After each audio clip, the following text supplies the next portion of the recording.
ছাড়বো না। আমি কাউকে ছাড়বো না সাথে, হোক সে তোমার বাবা। তোমার বাবার উপর ভরসা করে আমি আমার ছেলের দায়িত্বটা দিয়েছিলাম যাতে আমরা একটু শান্তিতে থাকতে পারি, অথচ তোমার বাবা কি করলে? আমার ছেলেটাকে হারিয়ে বসে আছেন। আমার ছেলেটা কোথায় আছে, কি অবস্থায় আছে, আমরা কেউ জানি না। এই মুহূর্তে আমার টাকা দিয়ে যাবি, তোর মাল আমি নিলাম না, আমার টাকা দে। আপনি তুমি জানোয়ারের মতো ব্যবহার করতেছেন। আপনি আমার ওষুধগুলো এমনি ফেললেন কেন? এভাবে ফেলাটা কি ঠিক হয়েছে? মাথা কিন্তু নষ্ট হয়ে গেলে কিন্তু মাইমুর দিয়ে বসতে পারি। আমার কিন্তু অভ্যাস খারাপ আছে। তোর মাথা নষ্টের খেতায় আগুন, ওষুধ ফেলছি ভালো করছি, টাকা দে।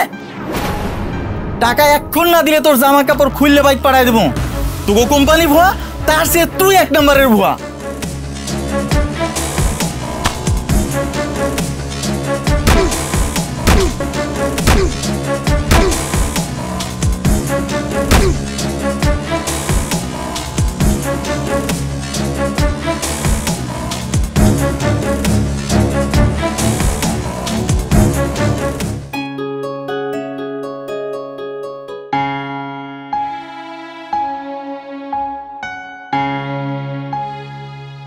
ভাই ভাই ভাই ভাই আমি একটা বিপদে পড়ছি, আমার আমার একটু সাহায্য করেন না ভাই।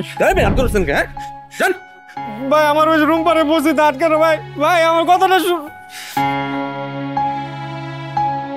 আমার রুম পারে বসতে ঢাকা শহরে মানুষই ভালো না। ছাড়বো না। আমি কাউকে ছাড়বো না সাথে, হোক সে তোমার বাবা। তোমার বাবার উপর ভরসা করে আমি আমার ছেলের দায়িত্বটা দিয়েছিলাম যাতে আমরা একটু শান্তিতে থাকতে পারি, অথচ তোমার বাবা কি করলে?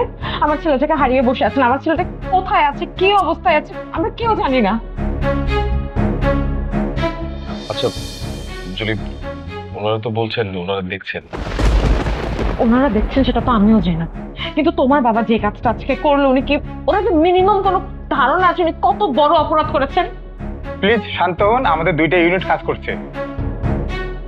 আর যেহেতু আপনাদের নাম্বারে কোনো আননোন নাম্বার থেকে কোনো ফোনও আসেনি, কেউ মুক্তিপণও চায়নি, আই এম শিওর আপনার ছেলে হারিয়ে গেছে, ওকে কেউ কিডন্যাপ করেনি। প্লিজ যে কোনো মূল্যে হোক আমার ছেলেটাকে উদ্ধার করেন। আমরা চেষ্টা কোনো ত্রুটি করছি না, আপনি একটু ধৈর্য ধরুন প্লিজ। কোথায় আছে, কি অবস্থায় আছে? যদি একটু শান্ত হন প্লিজ।